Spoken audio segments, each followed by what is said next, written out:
एक बार की बात है। एक गांव में रामू नाम का एक किसान अपनी पत्नी के साथ रहता था। उसके पास 2 बैल और एक छोटा सा खेत था। उस पर वो दिन रात मेहनत करता था, तब कहीं जाकर उस खेत से खाने भर का अनाज उग पाता था। रामू की गरीबी के कारण उसकी पत्नी बहुत ही ज्यादा परेशान रहती थी और वह अपनी किस्मत को हमेशा कोसती रहती थी। न जाने किस जन्म का पाप मिल रहा है जो इस गरीबी में जीवन बिताना पड़ रहा है। पता नहीं भगवान हमारी कब सुनेगा। अरे भगवान, हम लोग का तो काम है अपना कर्म किए जाना। देना न देना, अमीरी गरीबी सब ऊपर वाले के हाथ में है। तुम इतनी परेशान क्यों होती हो? कभी न कभी हमारे दुख के बादल भी छटेंगे। हाँ जी, आप तो ठीक ही कह रहे हैं, लेकिन गांव के सभी किसानों के पास तो बैल, बकरी और गाय भैंस है। उनका गुजारा किसी न किसी तरीके से हो जाता है। हमारे पास तो छोटा सा खेत है। 2 साल से बारिश भी नहीं हुई है। न जाने इस बार भी क्या होगा। सारी फसलें खराब हो जाती हैं। हमारा गरीबी में गुजारा होना अब बहुत मुश्किल हो रहा है। हाँ रोमा, कह तो तुम ठीक ही रही हो। पिछले 2 बरसों से बारिश नहीं हुई है, उसकी वजह से पूरा फसल खराब हो जाता है। ऊपर से कुएं का पानी भी सूख गया है, उसमें पानी भी बहुत कम बचा है। इस बार की खेती का भी कोई भरोसा नहीं है। भगवान न जाने क्या ही करने वाले हैं।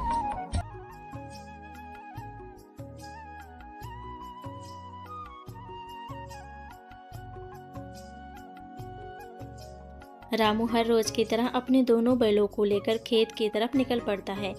रामू गरीब भले था, लेकिन वह बहुत ईमानदार किसान था। वह हर किसी की मदद करता रहता था और ईमानदार होने की समझ रखता था। अरे ओ भाग्यवान, सुन रही हो? धूप में काम करते करते मुझे बहुत तेज से भूख लगी है। फटाफट मेरे लिए कुछ खाना निकालो, तब तक मैं बैलों को चारा डाल के आता हूँ। इतने में ही उन्हें एक आवाज सुनाई देती है। तभी वो लोग बाहर निकलकर देखते हैं तो एक संत बाबा बाहर खड़े थे। वे भिक्षा मांग रहे थे।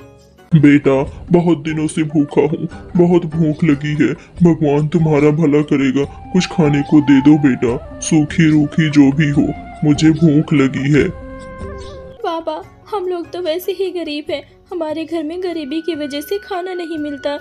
एक दिन खाते हैं तो दूसरे दिन के लिए सोचना पड़ता है कि अगले दिन क्या खाएंगे। हमारे घर में एक दाना भी नहीं है। हम आपकी झोली में क्या ही डाल दें बाबा। बाबा रामू के घर की स्थिति देखकर समझ जाता है कि ये लोग भी बहुत गरीब हैं और उसे यहाँ खाने के लिए शायद कुछ ना मिले। ठीक है बेटा, कोई बात नहीं, मैं आगे किसी से मांग कर खा लूंगा। तुम लोग अपना ध्यान रखना, भगवान पे भरोसा रखना।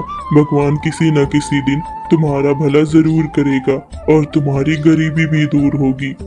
इतना कहकर बाबा वहाँ से चलने लगता है। तभी रामू उसे रोक देता है। बाबा बाबा, रुकिए रुकिए बाबा।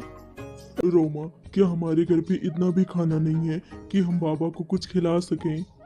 नहीं जी, आप तो घर की हालत जानते हैं। घर में एक दाना भी नहीं है।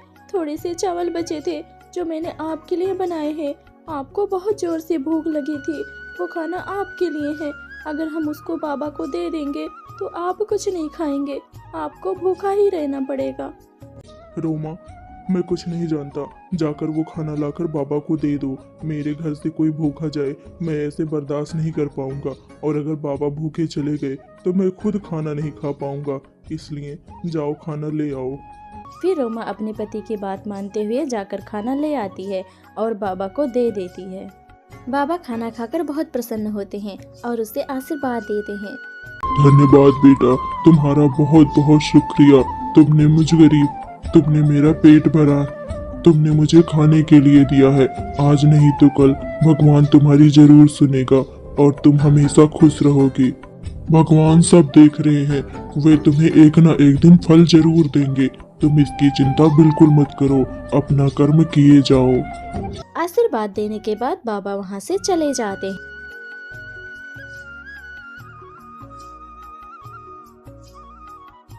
अगले दिन रामू अपने दोनों बैलों को लेकर खेत में चला जाता है।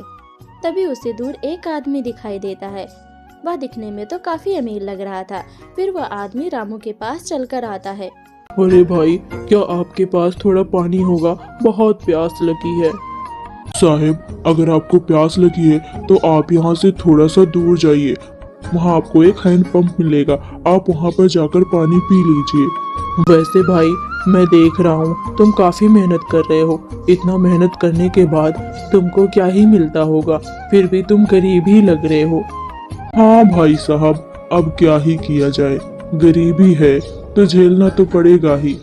लेकिन मुझे कोई परेशानी नहीं है, मैं अपनी पत्नी का और अपना पेट भरने के लिए थोड़ा बहुत अनाज उगा लेता हूँ, इसी से हमारा गुजारा हो जाता है। लेकिन भाई तुम इतने धूप में इतनी कड़ी मेहनत कर रहे हो, मुझे तो नहीं लगता कि किसी के कर्मों का फल भी मिलता है। ये सब बकवास है। अरे नहीं नहीं भाई, ये तुम कैसी बातें कर रहे हो। मैं तो कर्मों में और ईमानदारी में बहुत भरोसा करता हूँ। भगवान सबकी सुनते हैं, एक ना एक दिन मेरी भी सुनेंगे। फिर रामू अपने खेतों में काम करने लगता है। रामू अपने खेतों में काम कर ही रहा होता है कि उसका हल उसके पैरों के नीचे आ जाता है और उसका पैर बुरी तरह से कट जाता है। तभी रामू ऊपर देखकर बोलता है, हे भगवान, मैंने तो कभी किसी का बुरा नहीं चाहा, फिर मेरे ही साथ इतना बुरा क्यों होता है। फिर रामू किसी तरह अपने घर वापस आता है। तभी उसकी पत्नी उसके पैरों में पट्टी बांधती है और उससे कहने लगती है, सुनिए जी, आप परेशान क्यों होते हैं? आपने कभी किसी के साथ कोई बुरा नहीं किया है। आपके साथ अगर बुरा हो रहा है तो समझ लीजिए भगवान आपकी परीक्षा ले रहे हैं। आपके कर्मों का फल आपको जरूर मिलेगा, आप परेशान मत होइए। रामू अपनी पत्नी की बात सुनकर बहुत खुश हो जाता है। कम से कम उसकी पत्नी तो उसके साथ थी जो उसे तसल्ली दे रही थी। रामू यह बात सोचकर बहुत खुश हो जाता है और फिर दूसरे दिन किसी न किसी तरह करके अपने दोनों बैलों को लेकर खेत में चला जाता है। लेकिन खेत का हाल तो बहुत बुरा था, पानी भी सूख गए थे, बारिश तो हो नहीं रही थी। इसलिए वो कुएं के पास जाता है, लेकिन कुएं में भी पानी सूख गया था। पानी का बिल्कुल भी आसार नजर नहीं आ रहा था। तभी रामू सोचता है, क्यों ना मैं कुएं के अंदर जाकर कुछ खुदाई करूं जिससे कि पानी निकल आए। रामू किसी तरह करके कुएं के अंदर जाता है और फावड़ा चलाने लगता है। तभी थोड़ी देर में कुएं से पानी निकलने लगता है। रामू यह देखकर बहुत खुश हो जाता है। हे भगवान, सच में ये तो सच में चमत्कार हो गया। मैंने तो सोचा भी नहीं था, मैंने तो अभी अभी फावड़ा चलाना स्टार्ट किया और देखो पानी भी निकल आया। भगवान, आपने जरूर मेरी मदद करी है, आपका बहुत बहुत धन्यवाद। फिर रामू ऊपर देखकर भगवान का शुक्रिया करता है और खुश हो जाता है।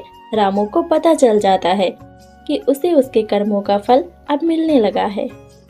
हेलो दोस्तों, इस कहानी से हमें यही सीख मिलती है कि कभी भी अपनी किस्मत को कोसना नहीं चाहिए और अपने कर्म करते रहना चाहिए। कभी न कभी हमें उसका फल जरूर मिलता है।